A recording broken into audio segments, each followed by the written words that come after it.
안녕하세요. 어쩌다 두 번 이혼 어두이입니다. 제가 지난번 영상에선 남편의 외도를 알게 되고 상간녀 찾아갔던 영상을 올렸는데요.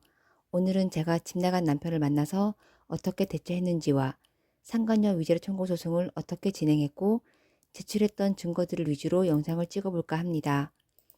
외도 발각 후 집 나가서 상간녀와 여행을 돌아다니며 그 상간녀 가게에서 먹고 자고 하던 남편을 상간녀 찾아간 그 다음날 만나게 됐어요. 남편은 그 여자를 정리하고 집에 돌아오겠다고 얘기했고 난 그 말을 믿을 수 없으니 앞으로 다시는 만나지 않겠다라는 각서를 써달라고 했습니다. 사실 각서가 효력이 없다라는 얘기는 많이 들어보셨을 텐데 저 같은 경우는 각서를 받기 전에 변호사분께 도움을 받아서 작성하게 되었습니다. 여러분도 혹시 남편에게 어떤 이유에서건 각서를 받을 일이 있다면 잘 알아보시길 바랍니다. 만약 어떤 이유로 잘못했을 때 이혼을 하게 된다면 각서 내용이 전 재산을 주겠다라든지 전 재산을 포기하겠다라든지 아니면 집 명의를 넘겨주겠다든지 나중에 이 문제로 이혼할 때 재산을 문제 삼지 않겠다라든지 하는 각서는 사실 무용지물이라고 합니다. 왜냐하면 이혼할 때 반드시 거치게 될 재산 분할에 대한 과정은 이혼의 협의가 존재하거나 재판 이혼을 할 때 반드시 해야 하는 권리입니다. 즉 쉽게 말해 이러한 이혼이라는 절차가 진행되기 전에는 애초에 발생하지도 않은 권리인데 이혼 상황이 오기 전 권리를 포기한다는 것은 불가능하기 때문이라고 합니다. 또는 상대방 일방적인 강요에 의해 썼을 뿐이라고 주장할 수도 있기 때문입니다. 따라서 각서를 작성할 때는 각서 내용을 불이행 시 금전 보상을 한다는 내용이 명확하고 자세히 명시되었을 경우는 강제 집행 가능성이 있기 때문에 금액적인 부분도 만난다는 횟수도 정확히 자세하게 작성하면 효력이 있다고 합니다. 제가 받은 각서에는 위약벌 조항이 들어가 있는 조항을 넣고 그 내용은 상간녀를 한 번 만날 때마다 1,000만 원씩 주겠다는 내용이 들어갔고 그 양식대로 사인을 받았습니다. 각서의 내용은 아래와 같습니다. 본인 누구누구는 상간녀 누구누구를 다시는 만나지 않겠다라는 내용을 작성하고 이행할 것을 각서한다. 현재부터 누구누구를 몇 년 몇 월 며칠 이후로 만나게 되면 한 번 만날 때마다 1,000만 원씩 지급할 것을 확인하고 서명한다. 만약 위 내용이 지켜지지 않을 시는 어떠한 민사상의 재판도 이 일을 제기하지 않기로 한다. 이런 식으로 각서를 작성했습니다. 사실 그때만 해도 남편이 그 여자를 다시 만날 거란 생각도 안 하고 그래도 받아놓자라는 마음으로 받게 된 거였거든요. 각서를 받은 후 남편은 그 여자를 7번이나 다시 만났기 때문에 저는 위약벌 조항을 어긴 걸로 민사로 진행했었거든요. 저는 남편이 그 여자만 정리하고 돌아오면 힘들겠지만 노력해서 가정을 지키고자 정말 많이 노력했습니다. 남편이 요구하는 건 다 들어주고 나만 잘 참고 견디면 다시 예전처럼 지낼 수 있을 거란 정말 큰 착각을 하면서 말이에요. 가정을 지키기 위해 노력했던 저랑 반대로 남편은 더 철두철미하게 저를 속이기 위해 노력했습니다. 손에서 절대 핸드폰을 놓지 않던 사람이 제가 소파에 있으면 소파 옆에, 주방에 있으면 식탁 위에 일부러 핸드폰을 놓고 화장실을 간다든지 지인과 통화할 때는 통화음을 크게 해서 나한테까지 목소리가 들리게 키워놓고 통화를 하기도 하고 어디를 갈 때면 항상 저랑 같이 가자고 해서 동선을 다 알 수 있게 하면서 한 달 동안 정말 밖에도 잘 안 나가고 집에서 좋은 아빠, 좋은 남편인 척 하면서 지내더라고요. 남편은 내가 지금 그 여자 안 만나고 있는 거 너도 알지? 하는 것처럼 티를 팍팍 내면서 말이에요. 그리고 저는 그 상간녀가 저에게 카톡 친구 추가가 되어 있었기 때문에 카톡 사진으로 그 여자의 일상을 대충은 알 수 있었습니다. 그리고 혹시라도 그 여자도 저의 전화번호가 저장되어 있을 수도 있다고 생각했는데 왜냐하면 그 여자를 저희 남편에게 소개시켜줬던 형이라는 사람과는 저는 예전부터 아는 사이였고 서로 전화번호도 저장되어 있었기 때문에 그 여자도 제 카톡을 볼 수 있을 수도 있겠구나 싶어서 그 상간녀가 저희 남편에게 배신감 들 수 있게 하려고 남편하고 데이트하는 사진 위주로 카톡 사진을 올렸었네요. 지금 생각하면 정말 한심하기 짝이 없지만 그때는 어떻게든 남편을 제자리로 돌려놓고 싶었습니다. 그러던 중 남편이 그 여자를 다시 만나기 시작한 건 정확히 한 달이 지난 어느 날 저한테 다시 걸리게 되면서 알게 됐어요. 어떻게 다시 걸리게 됐는지는 다음 영상에서 말씀드리고 오늘은 상간녀 위자료 청구 소송에 대해서 제가 한 내용을 토대로 말씀드려 보겠습니다. 우선은 상간녀 위자료 청구 소송을 할 때 상대방의 주소를 알고 있느냐 모르고 있느냐에 따라 소장 송달 소요 시간이 달라지더라고요. 주소를 알 경우는 바로 소장 접수와 함께 송달이 가능하고 주소를 모를 경우는 법원에서 이동통신사에 요청해서 주소까지 받는데 많은 시간이 소요되기도 합니다. 저는 주소를 알고 있었기 때문에 소장이 바로 송달되었지만 만약 받아야 할 사람이 집에 없거나 받지 못하면 3번 정도 걸쳐 재방문하면서 시간은 점점 길어집니다. 상대방이 소장을 받고 무응답으로 대처하면 한 달 동안 법원에서 기다려주고 한 달 뒤에는 무변론으로 판결이 나는 경우도 있다고 해요. 하지만 상대방이 답변서가 들어오면 그때부터 증거 싸움이 시작됩니다. 사실 저희 같은 경우는 처음부터 큰 증거는 넣지 않았습니다. 서로 골프장에서 찍은 사진, 같이 술 먹는 사진, 주고받은 카톡 내용 위주로 증거 제출했습니다. 그랬더니 역시나 그쪽에선 그냥 골프 모임에서 만난 사이고 별 특별한 사이는 아니었다. 그냥 같이 식사 몇 번 한 게 전부고 자기는 친구 사이로만 만났다라고 답변서가 왔더라고요. 첫 재판이 열린 날 저랑 변호사님이 출석했고 상대방은 상관녀가 나오지 않고 상대 변호사만 나온 상태였는데 그 상대 변호사가 저도 아는 사람이더라고요. 바로 남편 차 모임할 때 저도 같이 나가서 모임도 하고 식사도 같이 하고 했던 변호사 형인 거예요. 정말 기가 차더라고요.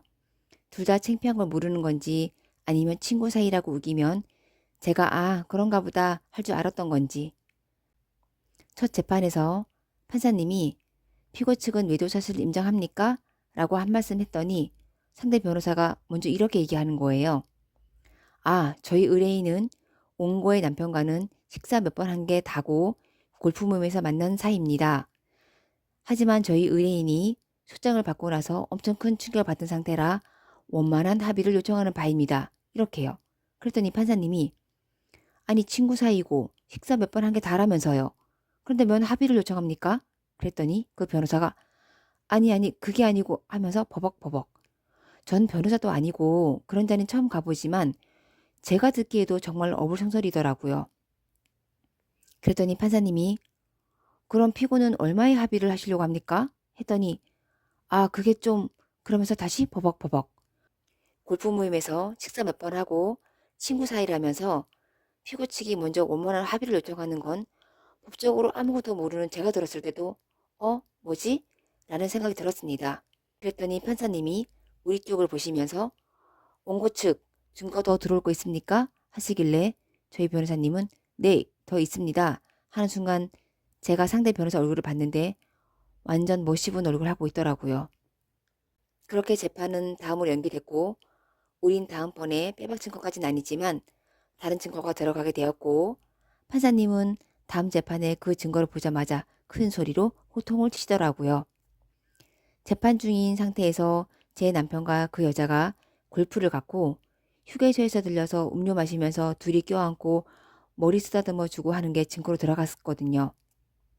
판사님은 아니 그냥 친구 사이고 식사 몇 번 한 사이라면서 누가 소송 중에 골프를 갑니까?